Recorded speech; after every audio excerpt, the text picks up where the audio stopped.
자, 133페이지에 정수행이라 이랬습니다.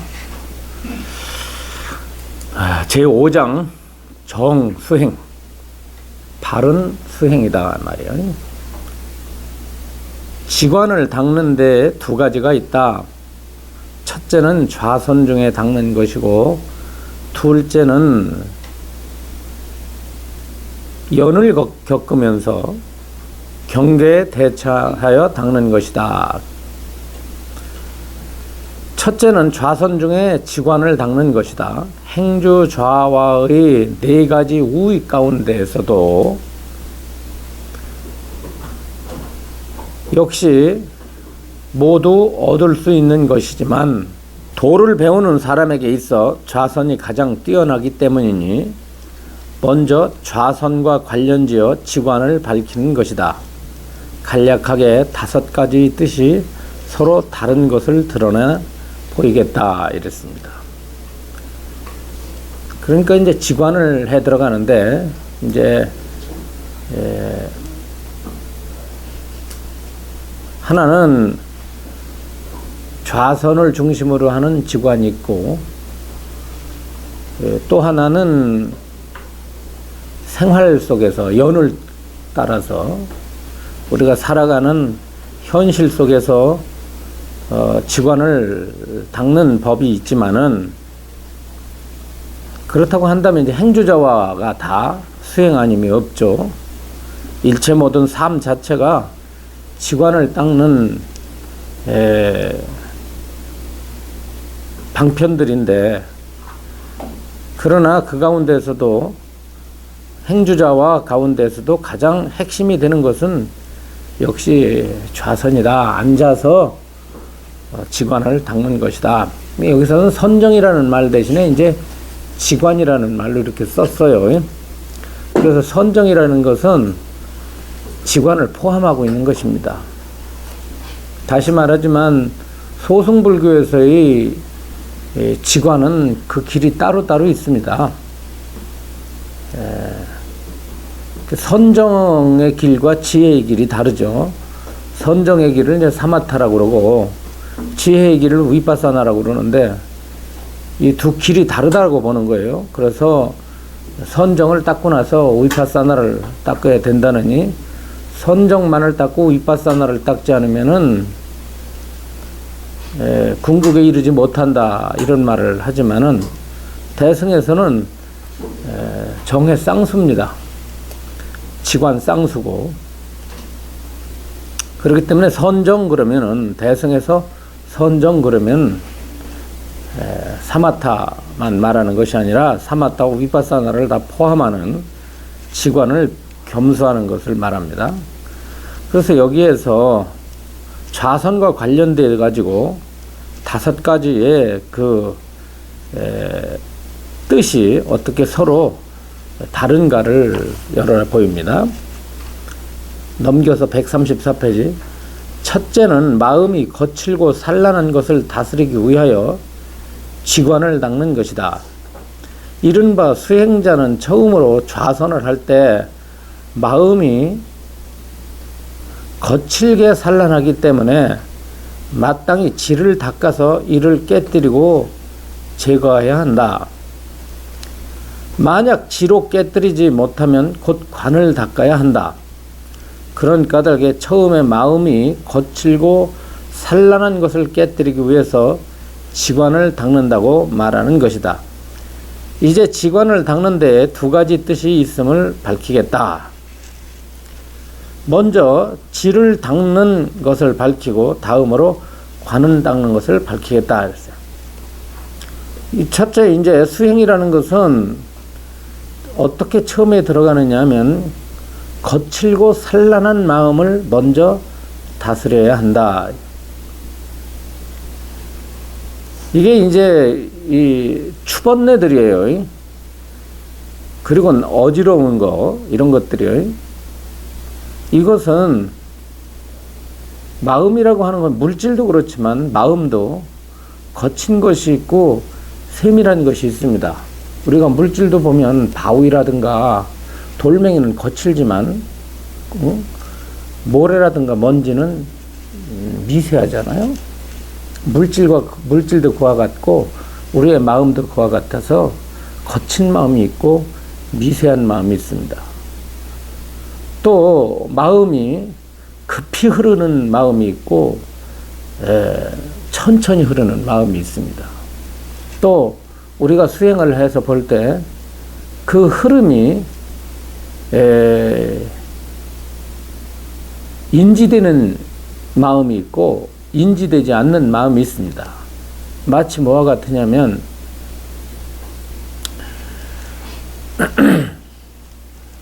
고요하게 이렇게 이 강물이 흘러간다고 하지만은 실제는 멀리서 보면은 그 강물이 고요하게 흐르지만 가까이 가서 보면은 그 고요하게 하는 물 자체도 출렁거리거든요. 물결이 일고 파도가 일고 거품이 일고 이러는 것처럼 우리의 심상이라고 하는 것도 마음이라고 하는 것도 거칠고 미세하게 어지럽고 고요하게 또 천천히 급박하게 이렇게 흐릅니다. 그렇기 때문에 맨 먼저 수행을 우리가 해서 이 질을 닦는다는 것은 여기서 질하는 것은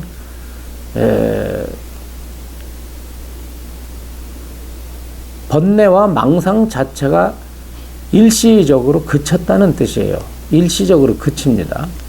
그래서 그 마음이 흐르는 마음이 고요하게 된 거예요. 아주 곱고 그 마음이 아주 곱고 고요하게 되는 이것을 뭐라고 그러냐면 지라고 그러고 이 지를 범어로는 이걸 갖다 사마타라고 이렇게 말을 합니다. 사마타를 닦는데 여기서는 사마타를 닦아가지고 해야 되는데 만약 이 번뇌를 갖다가 사마타로 깨뜨리지 못하면 곧 관을 닦아야 된다. 관이라는 것은 들여다보는 것입니다. 직접적으로 관조하는 거예요. 마음을 번뇌 망상을 그치는 것이 지라고 한다면 관이라고 하는 것은 번뇌 망상을 고요히 비추어 보는 것입니다. 그래서 그치면 고요해지고 관조하면은 그 번뇌 망상의 본성을 깨닫게 된다. 첫째로 지를 수행할 때 세 가지가 있다. 첫째, 연의 주의를 묶어두고 경계를 지키는 그침이다. 여기 연의 주의를 묶어두었다는 것은 마음을 하나로 다 집중하기 위해서 번뇌 망상의 특징은 내가 원하지도 않는데 왔다가 원하지도 않는데 가요. 중생의 번뇌 망상은 내가 원해서 오는 것도 아니고 쫓으려고 해서 쫓아지는 게 아니에요. 여러분들이 잠을 잘 때 누워서 어떤 생각이 찾아오는데 그 생각이 여러분들이 원해서 생각을 하는 것이 아닙니다. 그냥 생각이 일어나요. 또 일어난 생각을 가지고 너 나가라. 너 내 생각하기 싫다고 해가지고 그 생각이 내 의도대로 가주냐면 가주질 않습니다. 그러니까 이놈은 내가 원하지 않아도 오고 내가 원해도 오지 않습니다. 그래서 번뇌의 정의가 뭐냐면 나의 의지와는 관계없이 일어나는 심리 상태예요. 내 의지와는 관계없이 일어나는 모든 마음을 이것을 이제 번뇌라고 그러는데 이 번뇌의 특징은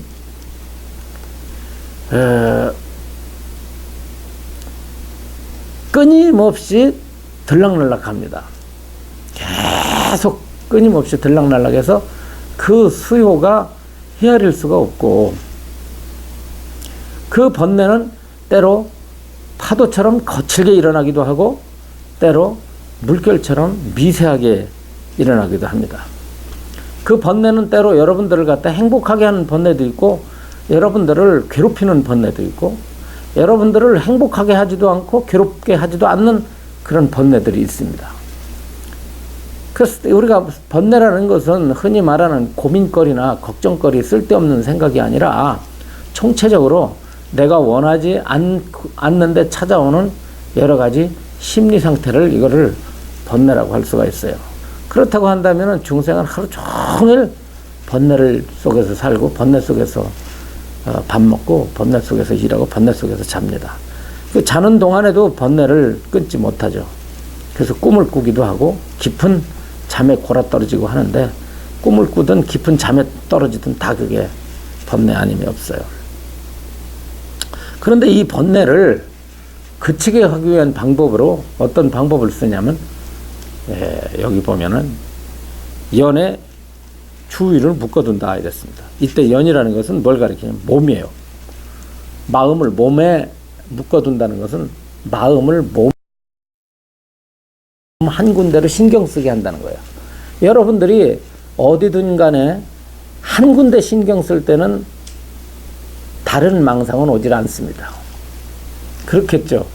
예를 들어서 회서보살님이 그 방석에 앉아 있을 때는 다른 사람은 거기 못 앉아요. 그런데 방석이 비면은 사람들이 많다 보면 너도 앉으려고 그러고 나도 앉고 계속 앉죠. 마찬가지로 우리의 마음이라는 것은 번뇌는 들어오면 금방 나갑니다. 마치 그래서 객과 같다고 그랬어요. 번뇌는 마음속에 들어오면은 1초도 머물지 못하고 그냥 나갑니다.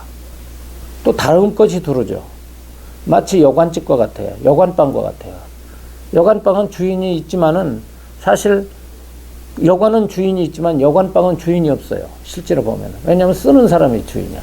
그런데 거기는 하룻밤 자고 가는 사람, 2시간 쉬었다 가는 사람, 이틀 살다 가는 사람, 여러 사람이 있어요.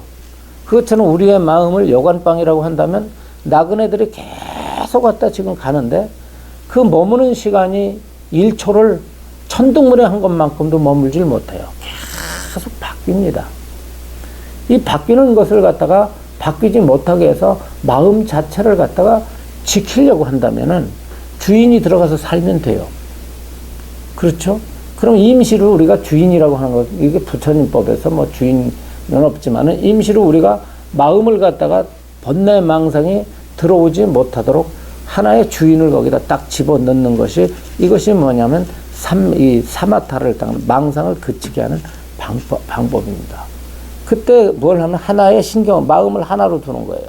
하나로 두면 됩니다. 그래서 한 생각, 일념, 관세음 보살만 계속 한다면은 다른 망념은 못 찾아와요. 지장보살만 계속 외워도 다른 망념이 못 찾아오고, 화두를 잡아도 다른 망념 못 찾아오고, 마음이 호흡에 집중을 해도 어디다 이 마음을 한 군데다 세워놓고 집중을 하면은 해서보살님이 거기에 앉아 있기 때문에 다른 건 못 들어오듯 한 생각, 하나의 주제를 생각하기 때문에 다른 것들은 들어오질 못합니다. 이 방법이 뭐냐면 망상을, 번뇌를 못 들어오게 하는, 번뇌를 그치게 하는 방편이다. 지금 그 말을 하고 있는데 그 방편으로서 무엇에다가 그럼 의지를 해야 될 거냐? 바로 몸에다가 초점을 둬가지고 번뇌 망상을 그치는 방법을 설하겠다. 이런 뜻입니다. 이른바 마음을 코와 배꼽 사이의 중간쯤 되는 곳에 묶어두고 마음이 흩어지지 않게 하는 것이다. 그러므로 성경에서 말씀하셨다. 마음을 묶어두는 데에 게으르지 않도록 하되 또한 원숭이를 자물쇠로 묶어놓는 것처럼 하라.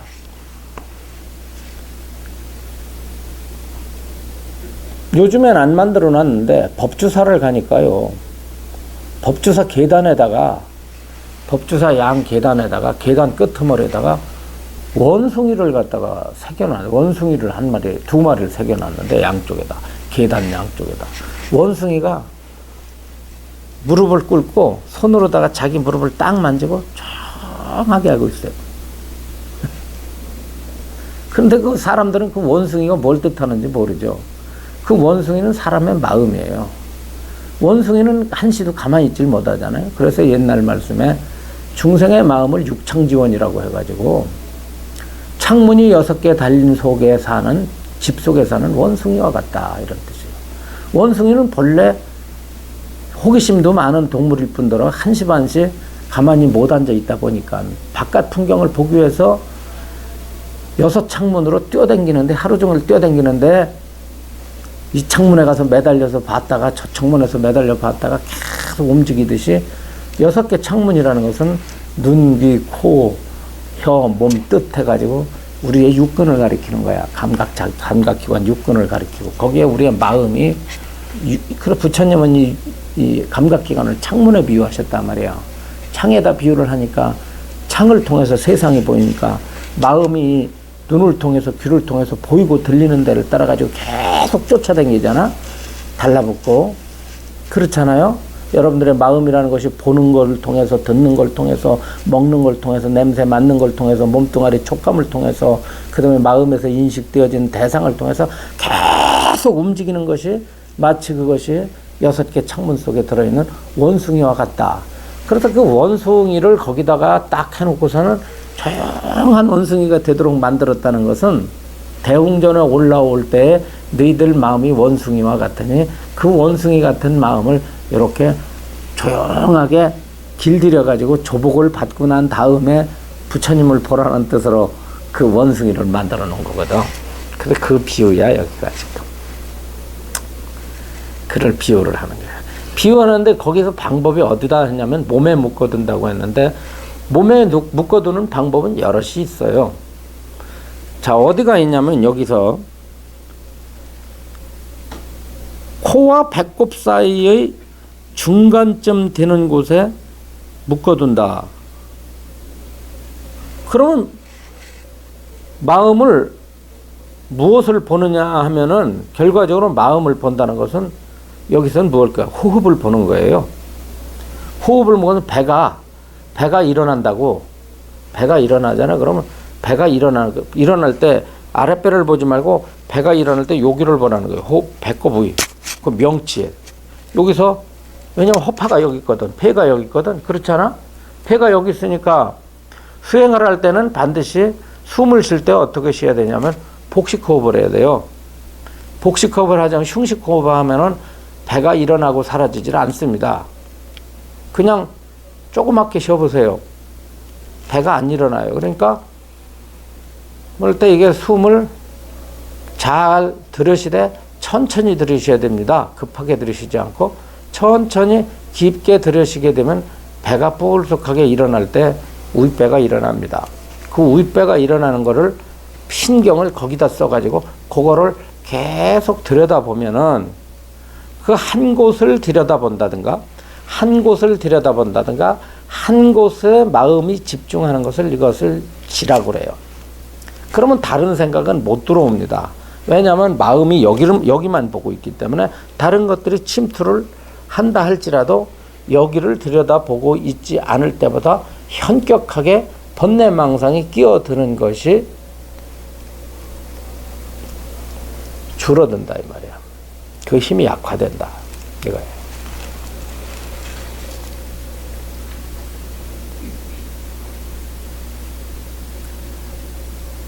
방법은 이제 여러 가지 있어요.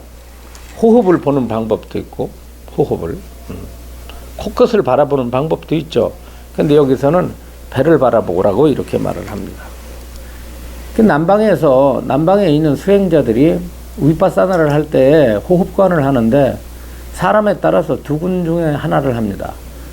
어떤 사람은 자기의 상황에 따라 가지고 바로 코 밑에 인중 있는 여기를 코 밑에 여기를 갖다가 들여다보는 수행자가 있고 또 한 부류는 배를 들여다보는 거예요.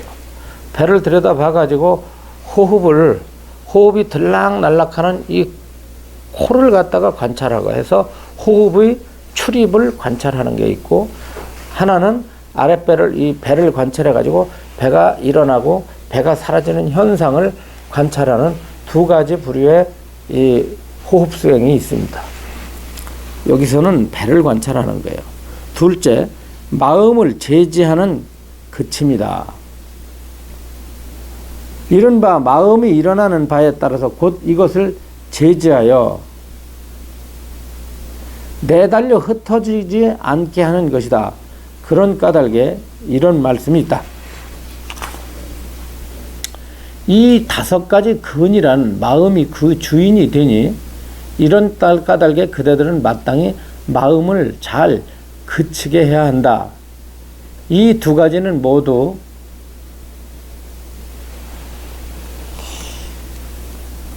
사의 모양이라고 해서 사의 모양.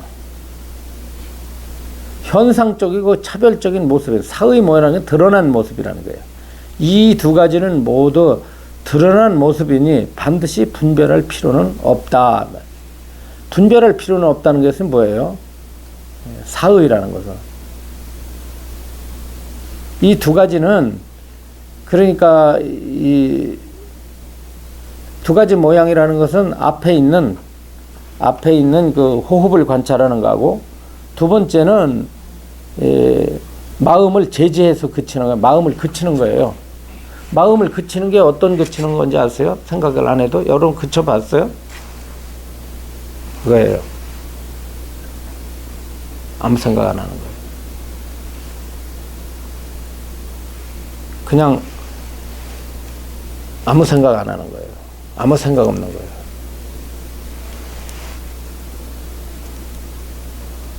지금 한번 해보세요. 찰나간이라도 1초 반이라도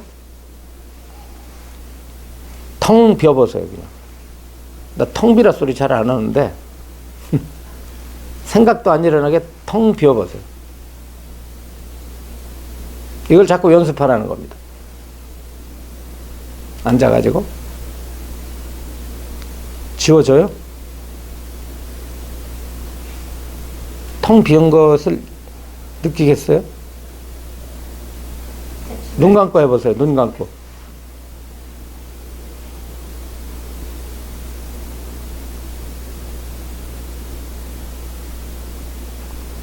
잘 안 되죠? 조용한 데 가서 마음을 제지하는 겁니다. 심상을 제지하는데 이 2가지 현상은 그냥 하는 거지 따질 필요는 없다 이 말이에요. 뒤에서 그 말은 그냥 이렇게 가면 되지 이것을 자꾸 왜 이럴까 이저럴까 하고 따지지 말고 그냥 그렇게 하라는 거예요. 그러니까 간단합니다. 여기 이 소직원에서 하는 공부의 사마타법은 한 군데 집중하는 거예요. 그러든지 텅 비든지. 노인들 왜 저 창문 쳐다보면 아무 생각 없다 그러잖아요. 할아버지 무슨 생각하세요? 그러면 아무 생각 없어 그러잖아요. 그 일단 아무 생각 없는 거를 연습하라는 겁니다. 여기서 마음을 제지한다. 이 뜻은 그 뜻이에요. 셋째는 체진지이다. 여기에 좀 봅시다. 저 135페이지 줄을 한번 읽어보세요.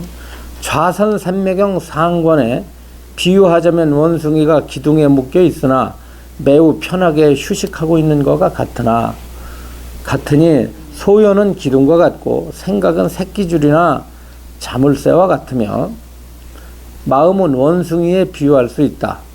또한 유모가 항상 어린이를 살펴서 떨어지지 않게 하듯이 수행자가 마음을 관찰하는 것도 이와 같다.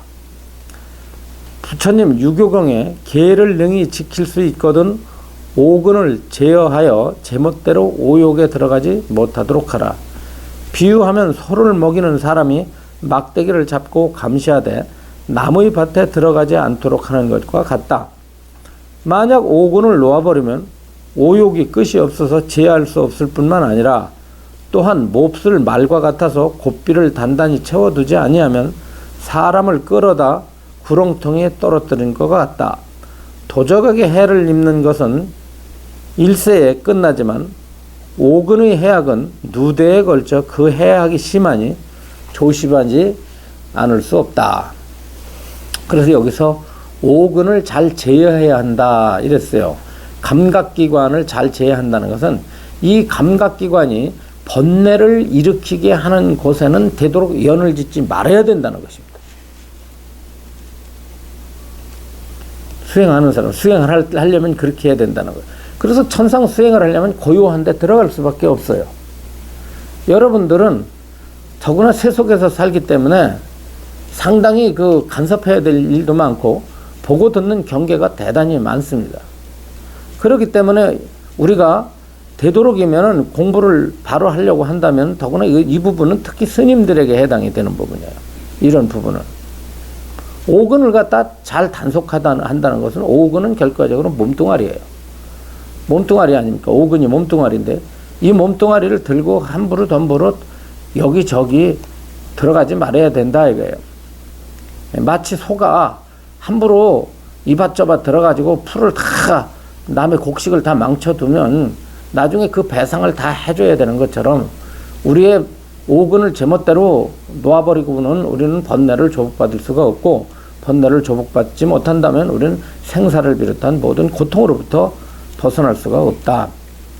그래서 수행의 그 가장 기본이 뭐냐면 계를 지키는 것하고 하나는 뭐냐면 이 몸을 잘 단속을 해서 악한 구렁텅이에 들어간다든가 쾌락의 구렁텅이에 들어간다든가 삿된 구렁텅이에 들어가지 않도록 잘 절제를 해야 되고 조심을 해서 몸을 늘 잘 단속하는 수행을 먼저 해야 한다. 세 번째는 체진지다 이랬어요. 이 체진지라는 말은 이것은 선가에서 하는 말입니다. 또 이 교학에서 중국 불교에서 이와 같은 용어가 나오는 거예요. 이 체진지라는 것은 일체법이 공이라는 진리를 체득하는 이 지를 말한다 이랬어요. 체진이라는 게 뭐냐면 체라는 것은 체달한다는 뜻입니다. 뚫는다는 뜻이에요. 도달한다는 뜻이에요. 그리고 근원이라는 뜻이기도 하고 진이라는 것은 뭐냐면 진실이라는 의미니까 진리야. 그러니까 진리에 통달하는 그런 진리에 통달할 수 있는 사마타 지라는 뜻이에요. 진리를 꿰뚫어 알 수 있는 바로 이 수행 이런 뜻이에요. 체진지다 그랬어요. 요리 진이라는 것이 무엇떤 의미를 가지고 있냐면 일체의 모든 만법은 즉 우리의 몸이라든가 마음이라든가 이 세계라고 하는 것은 무엇으로서 성품을 삼느냐면 공으로서 성품을 삼아요. 공성을 근본으로 하고 있다고. 그러니까 모든 만법의 체라고 하는 것은 뭐냐면 공이 체요.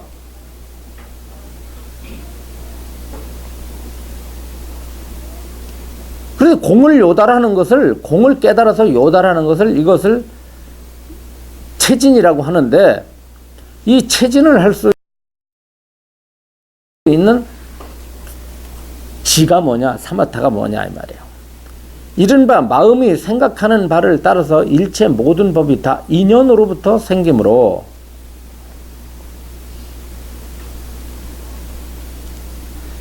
생각하는 바를 따라서 일체 모든 법이 모두가 다 인연으로부터 생긴다. 이 말은 무슨 뜻이냐면 내가 보고 듣고 알고 느끼는 모든 것들은 마음의 작용이에요.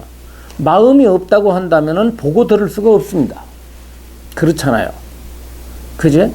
그래서 우리가 세상을 눈에서 드러나는 세계라든가 귀를 통해서 알려지는 세계라든가 이 코나 입이나 이 몸뚱아리를 통해서 알려지는 이 대상세계라고 하는 모든 것들은 마음이라고 하는 하나의 끈아물이 존재하기 때문에 마음이 존재하기 때문에 그런 것들이 가능해요. 인식 가능해요. 이 세계의 모든 성립이라고 하는 것은 세계의 성립은 마음이라고 하는 것이 이것이 존재하지 않는다면 이 세계를 어떻게 우리가 알 수가 있겠어요? 여러분들의 마음이 없다고 한다면 길은 게 있겠어요? 짧은 게 있겠어요? 사는 게 있겠어요? 죽는 게 있겠어요? 옳은 게 있겠어요? 그런 게 있겠어요? 빨갛고 푸르고가 어디 있겠어요? 길고 짧으면 어디 있으며 행복과 불행이 어디 있고 극락과 천당이 어디 있겠어요? 마음 하나에 모든 게 다 문제가 마음 하나의 의지에 있는데 이 마음의 의지에서 나타나는 모든 존재라고 하는 것은 다 이게 뭐냐면 인연으로부터 생겼다. 이게 핵심이야. 조건으로 일어났다 이거예요. 혼자 생길 수가 없어. 모두가 다. 다 연이 갖춰야 돼. 조건이 갖춰져야 된다. 이게 인연이 갖춰져야 모든 게 다 생길 수가 있는 거야. 여러분들이 그렇잖아요. 여러분들이 몸뚱아리도 인연이 돼서 일어난 거요. 마음도 인연으로 인해서 만들어진 거요. 삶과 죽음도 인연으로 만들어지는 거요. 이 눈에 보이지 않는 먼지 하나도 다 인연에 의해서 그것이 나타나고 소멸하는 것이 지 혼자 세상에 쏙 나타날 수는 없는 거거든. 그래서 이 세상에 독생자가 없고 독존자가 없어요. 지가 저를 낳는 법은 없습니까? 지가 저를 만드는 법은 없어. 전부 남에 의해서 지가 만들어지는 거지. 남에 의해서 만들어진 자기이기 때문에 이 자기는 진짜가 아니야. 전부 남들이지. 그래서 몸뚱아리도 우리가 지금 이 순간에도 지수화풍으로 인연이 됐기 때문에, 조건이 됐기 때문에 지금 이 순간에도 지수화풍으로 가죠. 마음이라는 것도 육근과 육경으로 만들어졌기 때문에 육근과 육경을 따라서 계속 흩어져. 그래서 이것을 갖다가 몸뚱아리는 사대로 돌려주면 찾을 수가 없고, 마음은 육진과 육근으로 돌려가면 얻을 수가 없는 게 마음이라. 그러니 어떻게 이게 있다고 할 수가 있겠어요? 다 그래서 그 본성이 인연으로 일어난 것은 그게 다 헛되고 망령된 거야. 진실한 건 아무것도 없어. 그런데 그 이치를 깨닫지 못하고 모든 게 이게 실제로 있다고 우리가 망상으로 착각을 하기 때문에 거기에 얽매여 가지고 거기서 사랑과 미움을 일으키고 거기에서 행복과 불행이 진실을 알고 그것을 잡으려고 평생 욕탐을 부리고 번뇌를 짓다가 니도 나도 다 그냥 스스로 지금 그냥 때도 없이 기약도 없이 유언도 없이 예고도 없이 그냥 가버리고 마는 게 인간이야. 별거 아니야. 잘난 척 해봤자.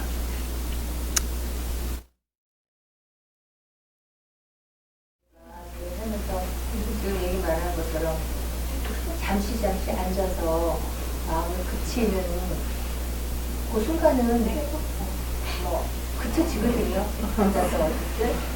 근데 이제 제가 그러면 그 속세에 떠나는 수행자가 아니니까 그냥 여러 상황을 또 부딪히고 정말 뭐 보고 듣고 간섭하고 마음은 또 끊임없이 또 풍요 같은 그래도 경계를 대할 때 대처하는 법을 조금이라도 익히잖아. 아무튼지, 그지? 경계를 대할 때 대처하는 법을 우리가 알고, 또 세상의 모든 인연사를 어떻게 우리가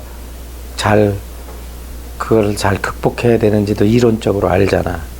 그리고 세상의 모든 만법의 본성이 뭔지를 본문을 들어서 알잖아.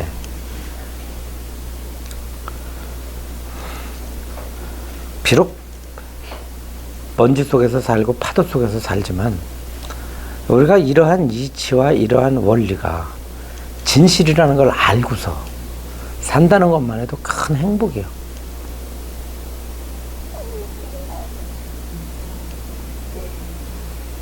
근데 그게 이제 저랑 딱 체득화되지 않아서 저랑 하나의 좀 유리되어 있다는 느낌을 항상 받으니까요. 그런데 구하는 마음을 버리세요. 세속을 얘기하는 게 아닙니다. 지금 내가 개합이 되지 않았다 이런 생각 있잖아요. 그런 생각을 짓지 마세요. 그렇죠. 근데 그 어떤 경계에 부딪혔을 때 딱 제가 이렇게 딱 나오는 그러니까 보면 제가 그래도 그렇다 할지라도요, 보살님이 그걸 제치를 했건 대치를 안 했건 그것을 잘 처리했건 못 처리했건 그게 망상이 됐건 번뇌가 됐건 찰나찰나 지나간 것들이에요. 1초 전에 찰나 전에 지나간 것들이에요. 거기에 대해서 평가하지 마세요. 그 평가하려고 하는 자체가 또 망상이잖아요. 그러면요,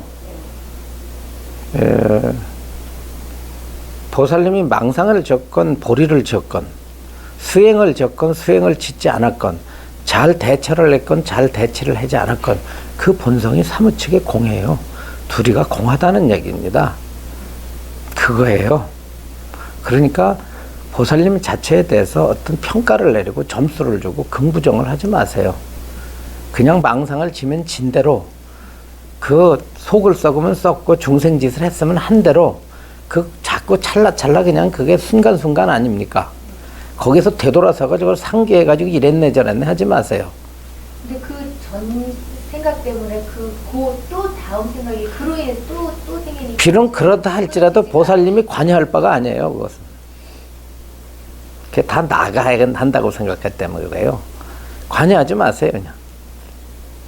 생각이 일어나고 뭐 먼저 일어나고 속이 썩어요. 그게 그냥 그렇고 썩고 있구나 이렇게 하면서 있구나로 내가 그냥 가세요 그냥. 또 속으로 썩고 있구나라고 내가 평가를 내리면 그냥 평가를 내리는 걸로 그냥 두세요. 그냥 그래서 건들지도 말고 간섭하지도 건들지도 말고 뭐하지도 말고 개입하지도 말고 간섭하지도 말고 잘났건 못했건 악유짓을 했건 보살짓을 했건 관여하지 마세요. 그런다고 해서 보살님의 본성이 어디 가지 그 공성이 어디 가지 않습니다. 그런다고 해서 보살님이 범부생활의 일반적인 부처님법을 모르는 삶을 서로 살았다 할지라도요. 그렇다 할지라도 후회하지 마세요. 그게 바로 불법이에요.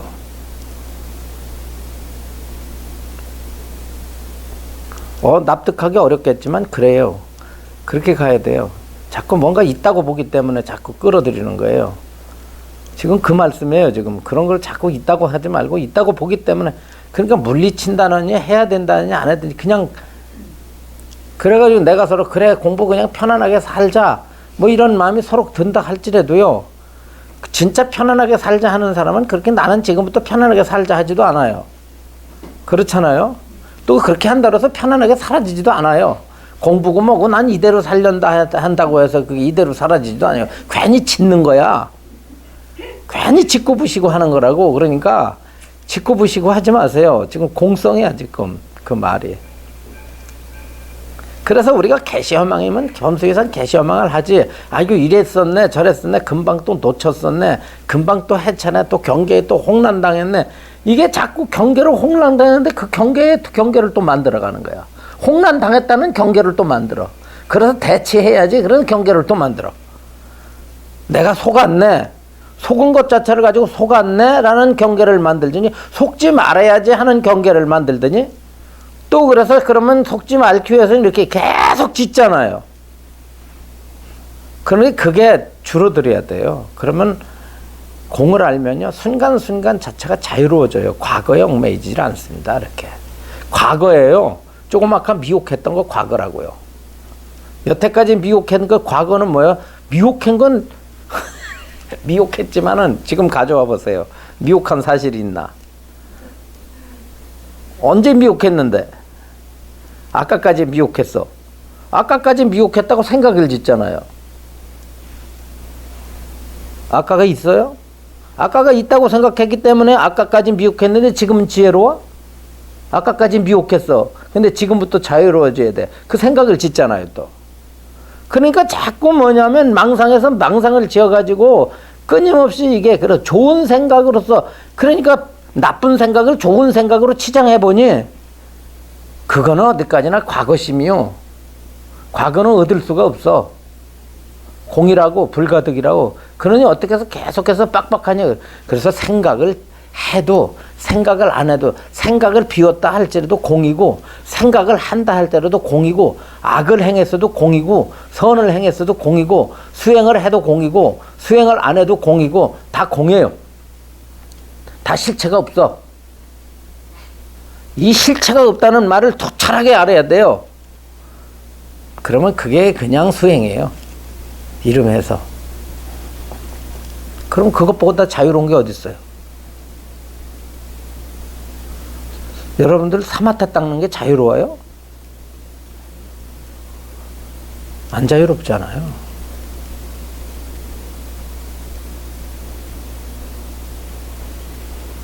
그래서 여기서 체진지를 말하는 거예요. 체진지가 뭐냐? 아까 거는 체진지가 아니야. 방편지라고.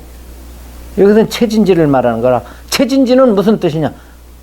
일어난 생각 자체가 일체의 모든 법이 모두가 다 인연으로부터 생김으로 연생이다 이거야. 인연으로부터 생기는 그 자체의 성품이 존재하지 않는 것을 알면 그랬잖아요. 늘 하는 말 아닙니까? 제 성품이 없다. 제 성품이 없으니까 인연으로 일어났다는 것은 실제는 연으로 일어났으니까 연으로 일어난 놈이니까 환법이야. 연으로 일어났으니까 환법이지. 이게 환하냐? 본래 박수가 지가 저를 만들어내지 못하고 손바닥이라고 하는 인연을 통해서 일어나니까 이 소리 자체가 환성이라. 그러므로 환성이기 때문에 실로 망상은 망상이라고 할 것이 없어. 망상이라고 하지만 망상이라고 할 게 없어요. 연으로 일어난 것은 일어난 게 아니에요. 환상이요. 일어난 듯 하지만 그 본성이 없어. 일어났지만 그 본성에 있어서는 일어나지 않고 고요한 거야. 마치 뭐와 같으냐면 저 산골짜기를 향해서 메아리를 내가 소리를 지르면 메아리가 나오잖아. 그 메아리는 본래 있는 게 아니에요.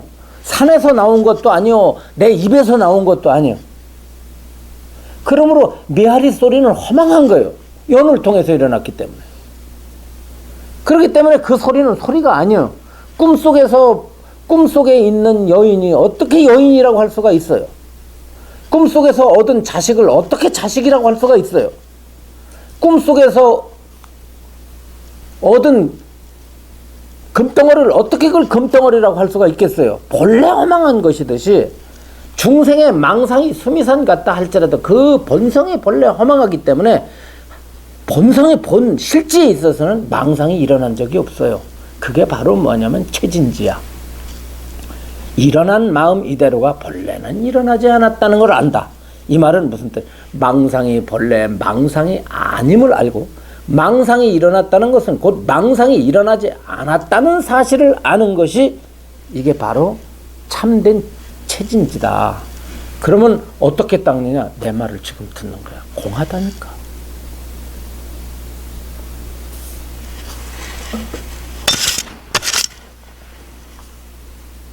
보고 듣는 경계가 싫답지 않다는 사실을 바로 깨달아.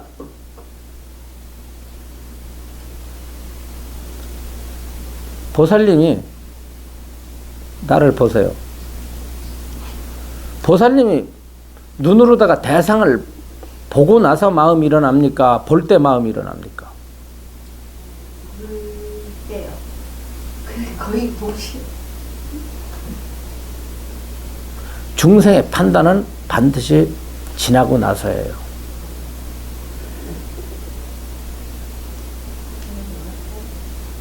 중생의 판단이라는 것은요, 경계를 대하고 경계가 대하면요, 경계를 대할 때 그 경계에 따라서 일어나는 마음이 있는데 거기에 짧은 시간에 매우 짧은 시간이 있어요. 마치 뭐와 같으냐면 내가 거사님을 보고 거사님이다라고 인식하기 전에 내가 거사님이라는 걸 거사님이라고 알 때에 보는 순간하고 내가 아는 것이 일어나는 시간에는 찰나지간의 시간적 차이가 있어요.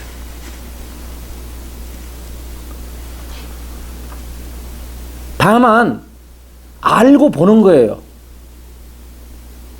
알고 보는 거예요. 거기에 따라서 찰나적으로 내가 화를 냈다 할지라도 낸 놈이 없어요.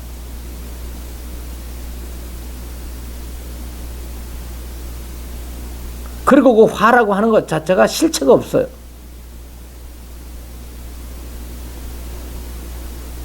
이것은 법문을 계속 듣고 자꾸 그렇다고 한다면 경계를 내가 순간순간 알아채가지고 놔버려야 돼. 그럼 놔버리게 되면 어떻게 보면 과거를 가지고 문제 삼는다든가 미래를 가지고 문제 삼는 이런 것이 아니라 순간대처야. 순간대처가라고. 순간대처. 순간대처라는 것은 결과적으로 순간순간의 자유를 놔줘요. 선정을 한 끝에 자유가 오는 게 아니라. 그래서 여기서 삶 속에서의 경계 마주함이에요. 좌선할 때도 경계가 일어나잖아요. 좌선할 때의 경계라는 것은 일어나는 망상이요. 생활 속에서의 경계라는 것은 보고 듣는 것들이야. 그런데 그것들이 사무치게 다 공하다니까, 실체가 없다니까, 헛개비 같고 꿈과 같고 알아듣는 것 같기도 하고 못 알아듣는 것 같기도 하고 될 것 같기도 하고 못 될 것 같기도 하지 지금. 그제 그럴 것 같아. 될 것 같기도 하고 잘하면 될 것 같기도 하고 어떻게 하면 안 될 것 같기도 하고 그런 삶이 그지. 방편. 그래서 이게 방편이 다가 아니라 방편수행이 아까 뭐 코를 봐라. 그 다음에 망상을 갖다가 일어날 때 망상을 그쳐라. 생각을 딱 그쳐라. 이 두 가지 방법은 현상적인 공부고 현상을 그치는 공부고 그러니까 상을 그치는 공부. 이것은 근원을 깨닫는 거라 뭐냐면 망상을 그치는 것이 아니라 망상의 본성을 깨달아 버리는 거야. 번뇌를 그치는 게 아니라 번뇌의 본성을 깨치는데 번뇌의 본성이 뭐냐? 공이야. 그러면 공을 깨달으면 우리의 모든 일어나는 마음은 이거는 번뇌가 아니야. 공을 깨달으면. 왜냐하면 일어난 바가 없기 때문에. 일어났는데 일어난 바가 없어. 일어난 거에 반대에 안 일어나는 마음이 아니라 일어나는 마음의 반대로 안 일어나는 마음이 아니라 일어나는 마음 그 자체가 재성품, 연으로 일어난 재성품이 없는 줄 알기 때문에 일어난 마음 그대로가 이것이 일어나지 않으며 그래서 온종일 마음을 써도 마음을 쓴 사이가 없어. 경계를 따라서 이 마음을 일으켰지만 일으킨 사이가 없어. 왜냐하면 일어나지 않았기 때문에. 이러면은 여러분들이 투철하게 하루하루 찰나찰나 보고 듣는 이대로가 이대로 눈으로 보고 귀로 듣고 여러 가지 아르마리가 일어나고 거기서 감정이 일어난다 할지라도 거기에 얽매일 게 없어. 후회할 게 아무것도 없다고. 모름지기 잘못된 건 아무것도 없다 이 말이야. 걸림도 맥힘도 없어. 그대로. 시비할 게 없다고.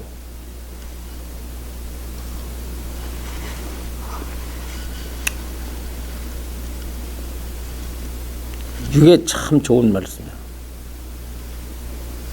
자체 성품이 없다. 이거 참 뭐가 번뇌의 자성은 없다. 번뇌라고 할 만한 놈이 없다 이 말이야. 번뇌라고 할 만한 것이 없다는 것이 곧 보리야. 그렇기 때문에 이 번뇌의 공한 성품을 떠나서는 따로의 보리가 없어. 그러니까 쓰는 마음 이대로가 곧 공임을 깨달으면 이게 곧 보리야. 이게 깨달음이야. 그런데 이 쓰고 있는 마음 그대로가 번뇌가 공하다는 사실을 알지 못하고 번뇌를 제해 놓고 따로 이 보리자리를 찾으려고 그러면 안 된다고. 그런 건 없다고. 다시 말해서 우리들이 일어나고 있는 이 용심, 마음을 용이라고 그러잖아. 용심. 일어난 마음을 용이라고 그래. 용이 공함을 채로 삼아. 따라서 이 일어난 마음 재해 놓고서 일어나기 이전짜리 마음을 찾는 놈들은 전부 다 그걸 갖다가 잘못된 거야. 이것은 체용을 따로 보고 있는 거야. 체자리가 따로 있고 용자리가 따로 있는데 체에서 용이 일어났다 이렇게 보는 거야. 체에서 용이 일어난 것이 아니고 뭐가 된다 그래서 용이 곧 용의 본성이 공한 거를 체로 본다 이 말이에요. 용의 본성의 체라고 하는 것은 무슨 뜻이냐면 용의 본성이 공해. 용 자체가 허망해. 용의 마음이 인연으로 일어났기 때문에 헛되고 망령돼서 용이라고 할 것이 없어. 왜? 번뇌가 모두가 다 용인데 모든 번뇌는 용이라고. 그런데 일어난 마음 자체가 재성품이 없어요. 재성품이 없으니까 이게 재성품이 없는 것으로서 체를 삼아. 그러니까 재성품이 없다는 말에 다른 말이 공이거든. 공이라는 말은 실체가 없어. 재성품이 없어. 재성품이 실체가 없다. 그래서 용즉 체야. 그래서 체하고 용은 같다고도 할 수 없고 다르다고도 할 수가 없다고. 왜냐하면 같다고 하다니 용과 체가 같다고 하자니 왜 같다고 할 수가 없냐면 중생으로서는 용이 공임을 체달하지 못했기 때문에 같다고 할 수가 없고 다르다고 하자니 용을 떠나서는 체가 없으니 다르다고 할 수가 없어요. 그 체용불이야. 체용은 불이다 그 말이야. 우리가 불이법이라고 하는 말은 둘이 아니다라고 하는 말은 하나도 아니라는 말이에요. 그래서 불이라는 말은 불의의 줄인 말이에요. 같은 것도 아니고 다른 것도 아니다. 번뇌와 보리는 같은 것도 아니고 다른 것도 아니다. 그렇지. 왜냐? 보살님의 마음이 번뇌가 일어나는데 번뇌는 번뇌지. 그런데 그 번뇌가 공하기 때문에 번뇌가 아니지. 그렇기 때문에 번뇌와 공은 같다고도 할 수 없고 다르다고도 할 수 없어요. 깨닫고 못 깨닫고의 차이가 있는 것이에요. 그런 것이에요. 그러니까 정확하게 보살님의 경계를 가장 정확하게 대체할 수 있는 방법은 과거에 일어났던 마음이건 지금 일어났던 마음이건 간에 망이요. 망이기 때문에 돌이켜가지고 거기서 뭘 찾으려고 하지 마세요. 보살님들이 공부하는 사람은요, 자기 자신이 쓴 마음에 대해서 스스로 거기에 대해서 평가하지 말아야 됩니다. 점수 매기지 마세요. 내가 잘못했느니 잘했느니 놓쳤느니 안 놓쳤느니 관했느니 못 관했느니 미혹을 당했느니 미혹하지 않았느니 여태 아차 또 내가 또 경계에 속았느니 경계에 속지 않았느니 이런 거 자꾸 하지 마세요. 그것은 뭐냐면 지난번 꿈을 가지고서는 그걸 씨름하는 거야. 대체 꿈에서 뭘 찾겠다는 얘기예요. 그것은 마치 어린아이가 꿈속에서 보도 듣도 못한 장난감을 가지고 놀다가 깨고 나서도 현실과 꿈을 갖다가 구분하지 못하고 엄마 보고 장난감 찾아내라는 거나 마찬가지야. 엄마한테 자꾸 울어. 왜 그러니? 자고 나서 울어. 너 왜 울어? 장난감 달란 말이야? 장난감 달란 말이야? 아니, 네 장난감 저기 있잖아. 그거 말고 달란 말이야. 어떤 건데 이놈아 말 좀 해봐. 자기도 몰라. 울기만 해. 연화법 보살님 이 비유가 무슨 말씀인지 아시겠어요? 그래서 우리 보살님이 과거에 수행을 잘했건 못했건 미혹했건 못 미혹했건 공부를 무슨 법문 들은 것을 가지고 보살님께서 이 세상을 갖다가 잘 살았건 못 살았건 이렇게 됐건 내가 공부를 했는데 이랬네. 공부를 안 했는데 이랬네. 내가 법림에서 공부를 20년을 했는데 이랬네. 30년을 했는데 이랬네. 하지 말라고. 그거 할 거 없어. 지금 여러분은 새로운 여러분이에요. 늘 찰나찰나 항상 새로워. 그렇기 때문에 과거에 떠올려지는 기억은 어쩔 수가 없지. 그런데 그것이 또 하나의 경계를 만들어서는 안 됩니다. 잘했느니 못했느니 놓쳤느니 참고를 했느니 공부를 제대로 했느니 안 했느니 전부 꿈꾼 어린아이가 장난감 찾는 거나 똑같은 거예요. 아무것도 필요가 없어요. 여러분들이 과거를 갖다 놓는다는 것은 과거를 놓는다는 것이 그걸 놓는 거예요. 공부라고 하는 것 자체를 가지고서도 과거를 평가하지 마세요. 그럼 여러분들은 과거로부터 자유로워지는 것입니다.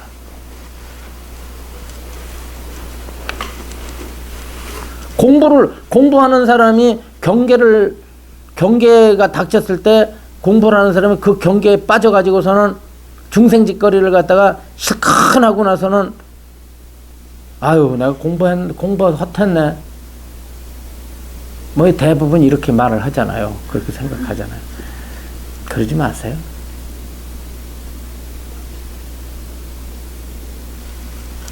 그래가지고 앞으로 그러면 헛했으니까 앞으로 공부 잘할 것 같아요? 정신 차려야지 그런다고 공부 잘 될 것 같아요? 똑같아요. 자각을 해놔. 마침 이거 같아요. 우리 아버지 어머니 살아생전에 효도 못했어요. 그래가지고 우리 아버지 어머니 다시 태어나시면 다시 오신다면 효도할 것 같아요. 근데 우리 아버지가 다시 살아오셨어요. 한 1년 효도해요. 1년 되면요 똑같아져요. 똑같아지는데 그래서 뭐를 말하느냐면 우리가 수행을 하되 하는 거지 되도록이면 자기 비판이나 자기 평가를 하지 마라. 내 가시화하지 마라. 불교 공부 잘못하는 사람들은 맨날 모든 게 다 나로부터 비롯됐다. 내 탓이다. 내 인과다. 내 업장이다. 그래서 세상의 모든 짐을 갖다가 자기한테 돌려가지고 자기 탓으로 해서 그걸 닦으면 자기가 성불할 것 같지만 이 세상에 누구 탓도 아니고요. 다 지가 짓는 거야. 내 탓이라고 하는 것도 짓는 거고요. 남이 탓이라고 하는 것도 다 짓는 거야. 지 생각이 만든다니까 다. 그런데 그 생각 자체가 허망해. 다 연으로 일어났기 때문에. 그래서 여러분들이 어떤 생각을 해도 생각은 생각일 뿐이야.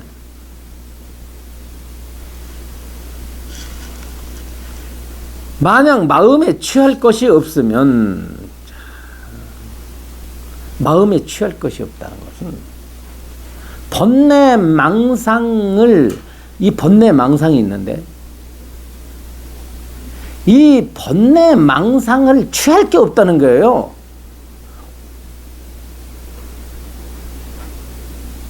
또 이 번뇌 망상 속에서, 또 번뇌 망상 속에서 번뇌 망상이 없음을 취하지도 말라는 거예요. 그것은 그런 건 없어요. 번뇌 망상이 없는 걸 취하지 말라는 거예요.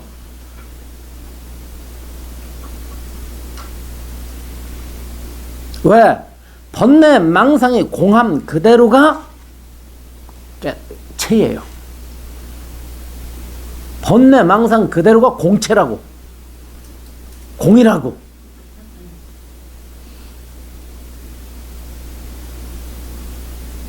그렇게 알고 가라는 거예요, 수행이. 이것은 모든 좌선과 경계에서 닦는 모든 사람들에게 통용되는 얘기예요. 경계에 닥쳤을 때나 앉아서 좌선을 할 때 공이 알아야 될 것이 이것은 취할 바가 없다라고. 일부러 망상이 일어날 때 이것은 취할 바가 없다라고 하지 않고요. 그렇게 하면 모든 것은 취할 바가 없다라는 망상을 짓잖아요. 그렇죠?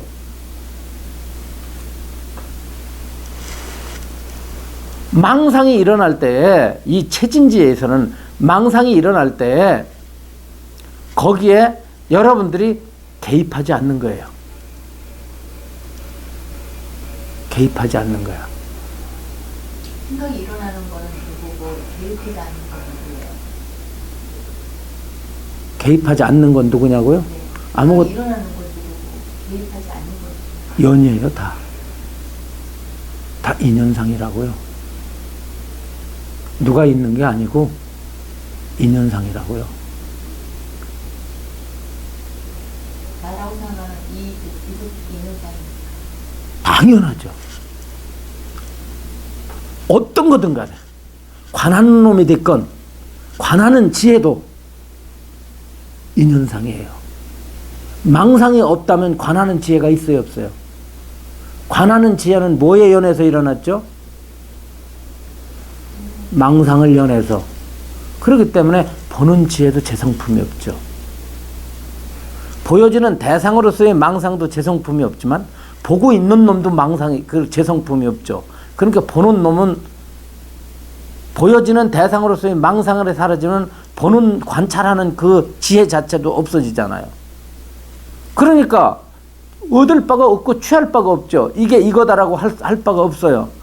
그래서 공부를 해야 되겠다, 공부를 안 해야 되겠다, 이것은 망상이다, 망상을 지켜보는 놈, 아는 놈, 모르는 놈, 이것이 전부가 다 이것이 공이고요. 다 연이고요. 한 법도 고정된 게 없고 세울 게 없고 얻을 게 없어요. 움켜질 게 없어요. 이게 이거다라고 참이라고 할 만한 그 어떤 것이 따로 없어요. 그것을 이름해서 참이라고 하는 거예요. 인연으로 일어나는 모든 법은 참이 없어요. 다 망령돼요. 이 망령된 걸 망령되다고 말하는 게 참이에요. 그러니까 참은 존재하지 않아요. 모든 게 다 망령될 뿐이지. 그러면 이렇게 생각해요. 그러면 모든 게 다 허망하면은 대체 살 맛이 뭐고 무슨 의미가 있는데, 바로 그 마음이 망령된 거예요. 그 마음이 바로 그렇게 일으키는 그 자체도 망령된 거예요. 이 망령되다는 말을 듣고 아, 이렇게 되면 어떻게 될까? 저렇게 되면 어떨까? 그렇게 허망하면은 허망에 빠지면 사람이 뭘 먹고 살고 어떻게 해서 사는 의미가 무언가라고 짓잖아요. 그래서 이 허망을 갖다 깨달은 사람은 허망하다는 생각도 짓지 않아요. 그런데 왜 허망하다는 생각을 짓지 않아요? 그렇기 때문에 허망하다는 생각을 짓지 않기 때문에 허망하다는 사실을 깨달은 사람은 허망치 않아요.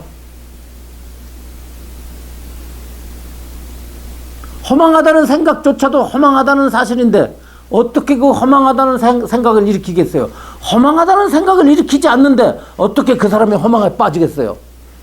그래서 깨달은 사람은 허망됨 속에도 빠지지 않고 허망되지 않음 속에도 빠지지 않아서 참되다 허무하다라는 것을 멀리 여여요. 그래서 금강경에서 안욕따라 삼약삼보리는 실도 없고 허도 없다고 한 거예요. 다만 중생이 인연으로 일어난 성품을 망각하고 그것이 진실되다고 매달리기 때문에 망을 설하는 거야. 그런데 다시 말꼬리를 잡아 허망하다고 설했기 때문에 허망하다고 그렇게 말하면 우리는 허망해서 어떻게 사냐고 그렇게 또 지어. 그러니까 짓지 마세요.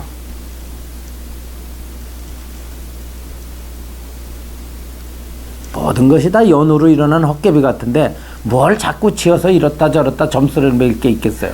내가 잘했느니 잘못했느니 관을 했느니 못했느니 삼매를 놓쳤느니 삼매를 얻었느니 그게 얼마나 이 법이 편리해요. 실상에 있어서는 지을 게 없어요.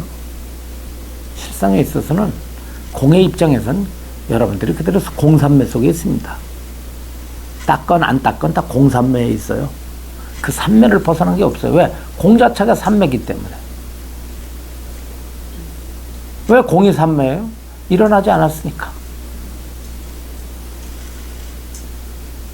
그렇죠. 만법이 그대로 공삼매 속에 있어요. 그런데 중생의 만견이 공연이 져가지고 잘했느니 못했느니 들었느니 잃었느니 얻었느니 자꾸 짓죠. 생각을 계속해서 지어요. 그래도 종일토록 진다 할지라도 진 사이가 없어요. 괜히 꿈속에 잠꼬대 하는 거야.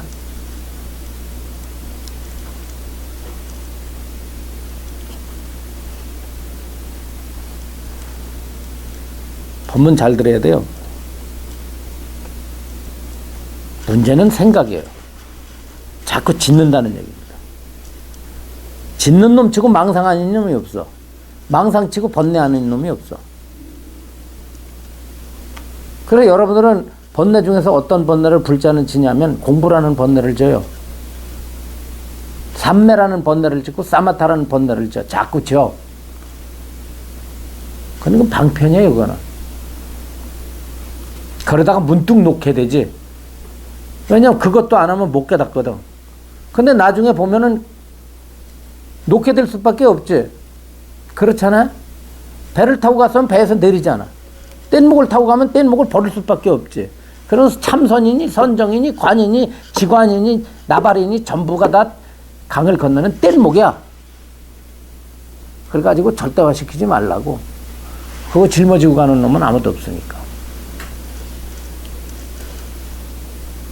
그래가지고 과거에 조사들이 손짓하고 발짓하고 몽둥이짓하고 할을 하고 이런 것들에 속아서는 안 돼요.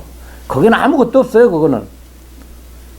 거기에 그거는 본분은 따로 있어. 본분이 따로 있는 게 뭐냐는 거죠. 지금 말하는 거예요. 만법은 연으로 일어났다. 연으로 일어났는데 지가 어디 있어요? 자체 성품이 없는데. 자체 성품이 없어요. 자체 모습이 없고. 모든 법이 자체 모습이 없어. 제 모습이 없다고 연을 통해서 일어났기 때문에 제 모습이 없고. 제 모습이 없는데 어떻게 제 성품이 있어요? 제 모습과 제 성품이 없는데 어떻게 자체적인 이름이 있을 수 있겠어요? 이래서 만법은 제 모습이 없고 제 성품이 없고 제 이름을 가지고 있지 않아요.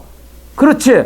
그런데 여러분들이 공연의 마음을 일으켜가지고 제 모습이 있다고 여기고 제 성품이 있다고 여기고 제 이름이 있다고 여기고 그렇게 지 마음이 지어놓고 그것을 고정화시키고 그걸 갖다가 고정화시키기 때문에 그 마음이 얽매여가지고 거기서 탐진치를 일으키는 거예요.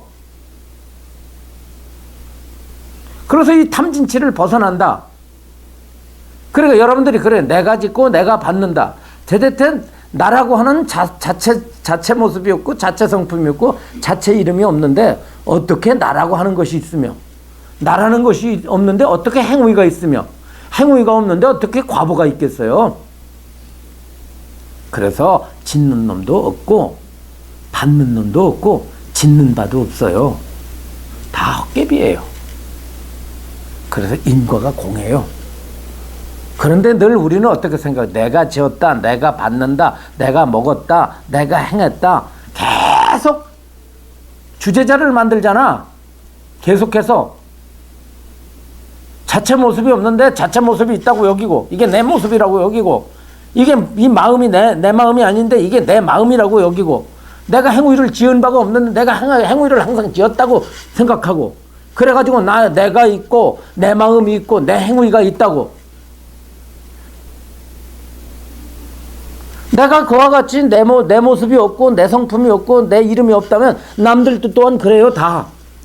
그렇기 때문에 짓는 도 없고 지은 바도 없고 받는 바도 없어서 이 세상에 모두 너도 없고 나도 없고 행위도 없고 모두가 본래 고요한 거야. 아무 시비가 없다고. 그런데 중생이 망상을 지어가지고 자꾸 지어가지고 이렇다 저렇다 해놓고서 모든 경계를 만들어 놓고 그 경계 속에 오히려 틀에 밖에 앉아가지고 옴짝달싹 못하는 거 아니겠어요? 이거를 갖다 청산하자고 하는 것이 불법이야. 그러기 때문에 앉아서 좌선을 잘하느니 못하느니, 사마타를 잘 떴느니 못 떴느니, 공의 입장에서 볼 땐 전부가 다 쓸데없는 짓이야, 이게. 그런데 그걸 못 깨달으니까 그나마 그것을 해서 깨달으라고 하는데, 에이, 참. 보통 문제는 설하기가 힘들어. 설법하기가 너무너무 힘들어. 이 설법은 할 수가 없어. 잘 안 해. 대한민국에 셋밖에 없을 거야. 셋밖에 없는 걸로 알고 있어. 셋도 안 되는 것 같아. 이 자성 없는 법문을. 어디 들어가도 이런 법문 잘 못 들어. 법림에서나 들어. 실제로 못 듣는 거예요. 이건 법림 자랑이 아니야. 이 상승 법문이야, 이 체진지. 이 체진지 법문이야. 그래, 어째 이렇게 이 천태선사께서 설해 놓으셨나. 천태가 보통 분이 아니야. 나는요, 육조희능보다 더 위대해요, 천태가요.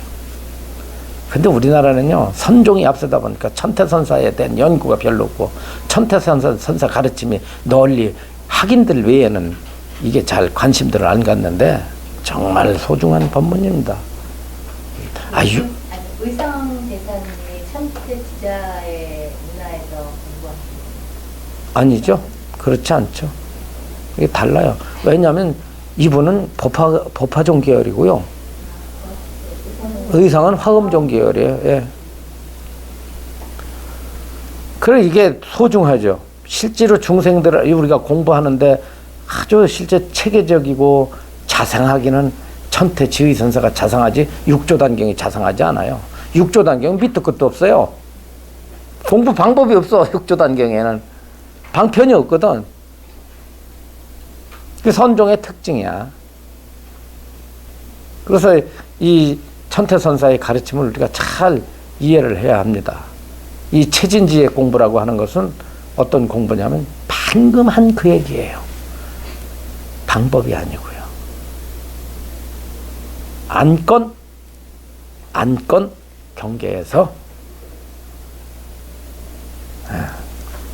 공으로 돌려버리는 거예요.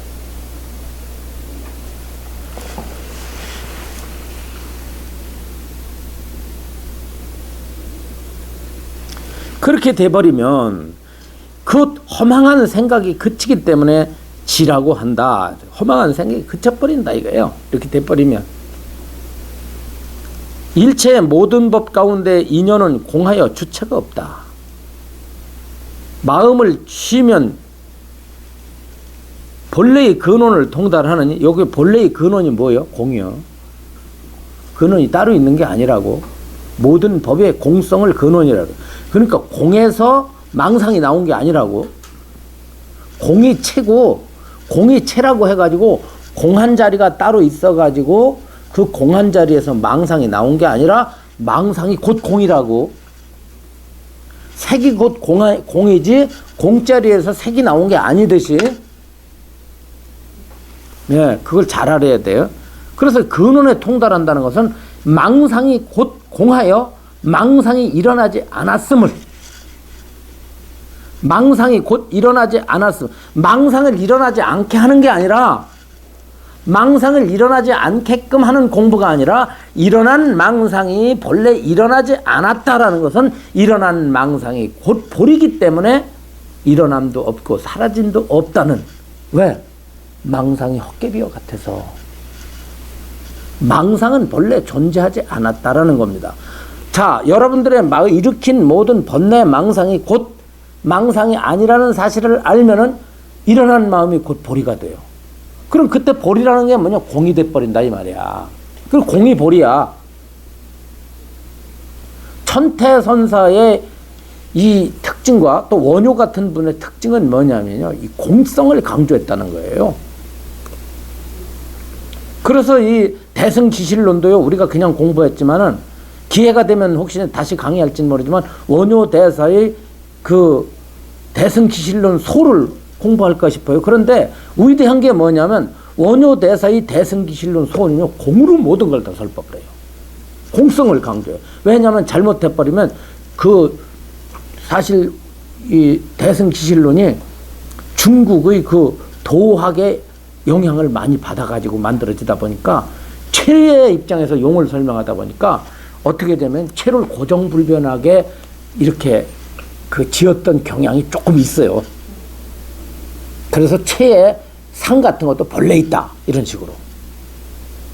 그 원효는 가능성으로 보잖아요. 전번에 내가 해석했듯이 그렇게 보는 거예요. 그래서 이 원효 같으신 분은 이 천태도 공으로 모든 걸, 이 공가중 삼대, 이 공을 진리로 삼는 거죠. 공은 결과적으로 뭐냐면 무아예요. 무아법으로 다 모든 걸 해석하려고 하는 그런 경향이 있는데, 번뇌가 곧 무아다 이 말이야. 번뇌는 곧 재성품이 없는 무아성을 지니고 있다는 사실을 요다라는 것이, 번뇌를 끊어서 열반을 넣는 게 아니라 번뇌가 곧 공에서 본래 일어남이 아닌 줄 안다는 건 여러분들의 몫이에요. 이건 언어로서는 표현하기가 힘들어요. 어째서 일어난 번뇌가 일어나지 않았다고 하는가? 일어난 건 어디까지나 일어난 거고 일어나지 않은 것은 어디까지나 일어나지 않은 것인데 어째서 일어나지 않았다는가? 일어났다고 분별하는 거죠. 꽃이 폈다고 분별하는 거죠. 장미꽃이라고 분별하는 거고 장미꽃이 폈다고 분별하는 거죠. 근데 장미꽃은 존재하지 않아요. 왜냐하면 장미꽃이라고 할 만한 실체가 없어. 장미꽃은 지가 만든 게 아니야. 장미꽃을 장미꽃이 만든 게 아니야. 장미꽃은 다른 것들이 만들어서 씨앗과 땅과 물과 불과 바람과 이런 것들에 의지해서 만들어서 장미꽃은 하나도 제 성품을 갖고 있지 않고 제 모습을 갖고 있지 않아. 전부 남이 만들어준 거야. 남이 만들어줬으니까 장미꽃은 핀 게 없지. 이름이 장미꽃일 뿐이지. 그치? 무슨 얘기인지 알아? 이게 장미꽃은 피지 않았기 때문에 장미꽃은 지지 않았지. 그러면 장미꽃은 여기 바라보이는 장미꽃은 없는 거야? 있는 그대로. 장미꽃 있는 그대로 장미꽃이 아니여. 이름해서 장미꽃이야. 망상은 망상이 아니야. 이름해서 망상이야. 망상은 본래부터 일어난 듯 하지만 일어난 바가 없어. 일어난 그대로 일어난 바가 없다고. 그러니까 일어난 그대로가 일어난 바가 없다. 그걸 깨달아버려. 그러면 일어난 마음이 그대로 고요해서 그것을 가리켜서 망상이 그쳤다고 하는 거야. 망상이 그쳤다는 건 일어나지 않았다는 뜻이, 참 죽겠네. 이거 뭐라고 말해. 망상이 그쳤다는 것은 아무 생각이 없다는 뜻이 아니라 일어나는 생각 그 자체가 재성품이 없기 때문에 일어났으나 일어나지 않았다는 거예요. 그래서 일어남과 일어나지 않음이 둘이 아니라는 거야. 일어남과 일어나지 않음이 같다. 같지도 않고 다르지도 않다는 의미요. 그렇기 때문에 우리가 일어난 망상을 재놓고 따로 일어나지 않는 것을 취하는 것은 정망이야. 그것은 무. 아무 생각도 없는 거를 깨달음이라고 할 수 없잖아. 그렇지. 이렇게 밝히신 거야. 이게 체진지야. 오늘 공부 여기까지 합시다.